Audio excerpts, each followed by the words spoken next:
Последние дни мы видим и слышим, как на очень высоком уровне Великобритании и США муссируется тема о том, что киевский режим сможет наносить удары вглубь территории России западными вооружениями большой дальности. И, судя по всему, это решение либо вот-вот будет принято, либо, судя по всему, вообще уже принято. И эта вещь, конечно, экстраординарная. Хотелось попросить прокомментировать то, что происходит. Происходит попытка подмены понятий, потому что речь не идет о разрешении или запрете киевскому режиму наносить удары по российской территории. Он и так наносит с помощью беспилотных летательных аппаратов и другими средствами, но когда речь идет об использовании высокоточного оружия большой дальности западного производства, это совершенно другая история.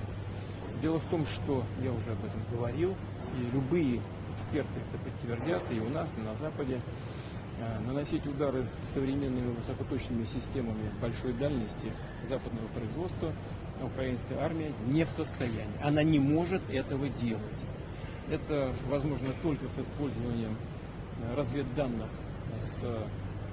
со спутников, которыми Украина не располагает.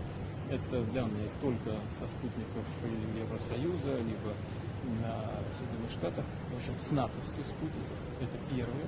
Второе, и очень важное, может быть, ключевое, заключается в том, что полетные задания в эти ракетные системы могут, по сути, вносить только военнослужащие стран НАТО. Украинские военнослужащие делать это не могут. И поэтому речь идет не о том, чтобы разрешать украинскому режиму наносить удары по России этим оружием или не разрешать. Речь идет о том, чтобы принять решение о том, что страны НАТО напрямую участвуют в военном конфликте или нет. Если это решение будет принято, это будет означать не что иное, как прямое участие стран НАТО, Соединенных Штатов, европейских стран в войне на Украине. Это их прямое участие. И это уже, конечно, существенным образом меняет саму суть, саму природу конфликта. Это будет означать, что страны НАТО, США, европейские страны воюют с Россией.